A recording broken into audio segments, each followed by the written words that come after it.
Welcome back to my channel. So today I'm going to talk about bipolar disorder.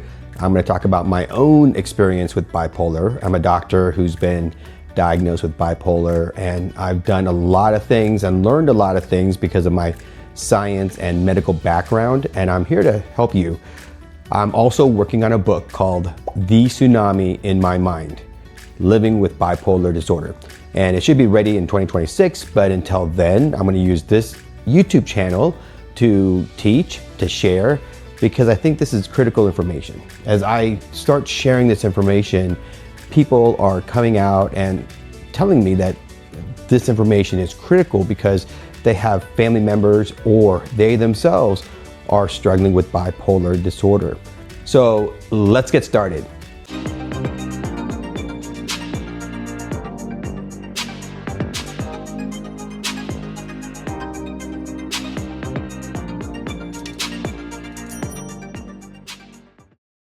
So there's definitely a genetic component to bipolar disorder. So the prevalence of a disease is the number of people with that disorder per 100. And in the United States is about 2.8%. That means there's 2.8 people per 100 with bipolar. And if you work that out with the number of people in America, it's roughly around 7 million. So it's quite a bit. Important to understand that yes, 7 million people are suffering with bipolar disorder, but it also affects family members, spouses, employers, friends. So there's a ripple effect with bipolar disorder, can affect families and friendships and communities. So if you have bipolar disorder, what's the risk of passing it on to your children? There is a 10-fold or greater risk of your children also developing bipolar disorder. That means if a father or a mother has bipolar, there is a 10-fold, 10 times more than the general population risk of developing bipolar disorder. But to encourage you, in twin studies, when the genetic material is identical, so in two individuals that have identical genetic makeup, the penetrance or the expression of bipolar disorder is only 70%. That's encouraging. That means that there are environmental factors that activate the disease. So often we say that genes is the gun, however, the environment is what pulls the trigger. So what that means is that you may have the genetic makeup to get bipolar or to have bipolar, but you also need the environmental factors such as trauma or diet or lack of sleep or stress or other factors that are in the environment that will make you express your bipolar trait. I think that's encouraging. So that's what we're going to go through today, is the 10 environmental things that I have found to help reduce my risk of hypomania, mania, depression. So this doesn't cure bipolar, but it mitigates or lessens the cycle so that it's more manageable. So that means my highs are less high, my lows are less low, and it actually prevents the having a break. Now, the number one thing that you need to realize is take your medication. This is a neuroatypical disorder. Bipolar disease consists of neuronal pathways that are not normal. There are pathways that are increased in dopamine activity and other neurotransmitters, and I'll talk about those later in the future. But just keep in mind that you need to take your medications. These 10 things that I'm talking about is not in lieu of medication. This is in addition to medication to manage your life. For the most part of my life, I ran away from medication. I feared it. I thought medications was going to make me dull. I thought medications would make me less happy. I thought it actually would make me go nuts. So my dad, who refused to take medications, actually had something that the literature calls the malignant transformation of bipolar disease. His bipolar got so bad in this malignant transformation that he literally lost his mind. And he went psychotic. It was hard to control them with medication. So I will talk about that more in future videos. For each cycle of bipolar disorder, if left untreated, that the brain gets stronger and stronger in those pathways that trigger bipolar disorder. So you don't want to go down that path. So take your medications and do these 10 other things that can help with managing your bipolar disorder. So number 1, diet. Eating healthy food. There are research to show that a ketogenic diet may actually help. So reducing carbs and reducing sugars actually helps the bipolar brain and calms it down. And there are actually case studies where patients who were not responsive to medication became responsive to medication and was able to be controlled using a ketogenic diet. Number 2, exercise. Exercise is great because it resets your brain, it gets you to sweat, it actually increases the right types of hormones to be secreted in your body, and also gets you tired so that you want to sleep at night. Sleep is an antidote to any manic break. So regular exercise is important. Now keep in mind that, I don't really like exercise all that much, to tell you the truth. So I'm not a gym rat. My wife loves it. She's in the gym twice a day, just working really hard in the gym. She looks great, fantastic. Great for her. But even a simple walk of 30 minutes per day is enough. Doing some push-ups and sit-ups and calisthenics in your house will be enough. So keep in mind that do regular exercises, but to get your heart rate up. So a brisk walk is ideal, going jogging is better, bike riding and other cardio activities is excellent for the bipolar mind. Number 3, learn to do deep breathing. Taking a deep breath and letting your stomach just expand and letting your diaphragm move down and just hold it there for a few seconds. That is an amazing exercise that calms you. It stimulates the vagus nerve. It actually helps with your mind being calm and regulated. When I was hospitalized in my full manic break, my blood pressure was over 175 systolic and 120 diastolic. That is super high. I normally run about 120 over 80. So my blood pressure was way high. I was freaking out the nurses because the alarm kept on going off for basically a blood pressure that was off the charts.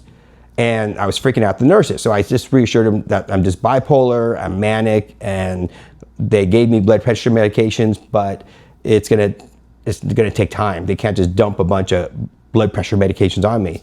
So I was deep breathing when I was up, and I could drop my blood pressure down significantly. So I went from very, very, very malignant high blood pressure to actually moderately high just by deep breathing. And so when you're stressed, when you are, let's say, feeling a little hypomanic, remember to deep breathe throughout the day, and that will help you just relax and calm down, and perhaps enough to get through with what you need to get through during that day.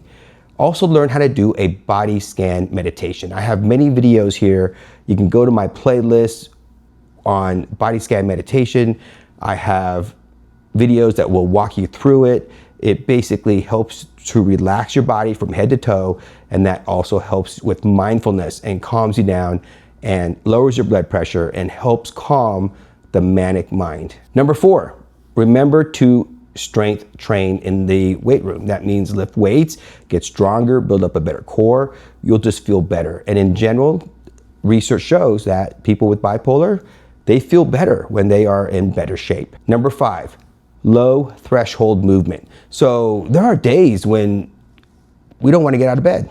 I don't want to get out of bed. I'm depressed. I just want to lay on the couch, watch TV all day, and just sitting in bed or laying on the couch, you move your arms, do arm circles and do sit-ups and maybe do push-ups on the couch. So low threshold movement can help you just feel better so that it helps your brain to recover and get through the lulls of that depression and to basically get you more stable and get you moving into the right direction. Number 6, mindfulness and meditation. I've mentioned this a little bit before already, but really learn how to be mindful in the situation you're in. That means turning off your electronics and trying to reduce your screen time, and basically just be mindful of maybe nature, or spending time at the park, or sitting outside. Sometimes in the morning on Saturdays, I love going out when the sun is rising, eat my cereal, read the news, and just being out there and just relaxing and being mindful, be in the moment. And then learn how to meditate. The body scan meditation techniques are excellent to relax your body and mind in those situations. Number 7, sleep hygiene and circadian health. What is sleep hygiene? Sleep hygiene is the process of preparing to go to sleep and to having behaviors that are conducive for sleeping. That means turning off your electronics 30 minutes to 60 minutes before bedtime, perhaps taking a shower to lower down your body temperature. By lowering down your body temperature, you'll want to sleep. Having your room cool to a temperature that is cool. I like mine set at around 66, and that's pretty cold, but the process of cooling your body down actually helps you sleep. And what's really odd and interesting is that when I get hypomanic and manic, I get really hot. So my hands will start sweating, my palms will get vasodilated, and I will have super warm hands. And so my family would say, "Darn, Andy, you're burning up like the sun." And that's when I know that I'm going into a hypermanic or a manic mode. And by cooling down my body, I'm able to now get my body to kind of slow down, to cool down, and to fall asleep easier. So avoid caffeine for at least 6 hours, if not 10 hours before bedtime. So only drink coffee in the morning, and trying to basically, if you're drinking sodas, switch to non-caffeinated sodas near bedtime. And those are things that you can do to help produce a more conducive environment for sleep. Grounding and earthing. There are a lot of videos here on my channel about grounding and earthing. Your body that is conductive, when it's in the presence of an EMF or electromagnetic field, it will actually induce body voltage onto the body. And that's from the literally electrical pollution that's surrounding us. There's electrical wires in the walls, for example. That causes now inflammation, oxidative stress. When you ground your body to the earth, it actually allows the earth now to absorb that extra body voltage that's being induced onto the body. That's the most simplest way I can explain it. But watch the other videos that I have on my channel, and you'll see that there are many other mechanisms that are involved as well. But it works. The research shows that when a human body is grounded to the earth, it actually reduces inflammation, promotes sleep, and I've been using it since probably 2017, and that's how I am able to regulate my bipolar a little bit more. Now, it's not curative, it doesn't get rid of my bipolar, but it helps to manage my bipolar when I'm taking meds. And my med right now that I'm on is lithium, and it helps to stabilize me. And I'm able to be functional, and I can be creative on lithium. Obviously, I've been doing a YouTube channel for the last couple years, and I've been on lithium the whole time, and I'm able to function extremely well using lithium and all these other methods that I'm talking about. Number 9, omega-3 fatty acids, and also eat fish. Salmon and tuna have a lot of fish oils and omega-3s. So taking omega-3 supplements have been shown to help with reducing the depressive side of bipolar. Not so much the manic, but helps stabilize the mood so that the lows are not as low. So I recommend that you get a good omega-3 and take that as a supplement. And number 10, red light therapy. Red light therapy was created by NASA. It actually is a way to induce mitochondrial health. So by using it 10 to 15 minutes a day, it can actually lift up your mood. It's kind of like, for seasonal affective disorder, you look at light and it actually makes you feel better. So red light will make you feel better, especially in the time when you are having depression. However, keep in mind that if you are close to getting manic or hypomanic, you don't want to use the red light, because the red light can actually make you more manic. So when I use red light therapy, I'm very careful because it helps with the depression, but it also can help propel me into mania and hypomania. So I gotta be careful how much I'm using it. So for me, it's like 15, maybe 30 minutes a day in the morning, and that's perfect. I wanna avoid using it before bedtime because that would disrupt my sleep. Thank you so much for joining me today. And if you have any comments or suggestions on what you want me to talk about in the future, please put them in the comments below. Also remember to like, share, and comment. Also hit the subscribe button so that you can get notifications of my future videos. Until then, have a great day.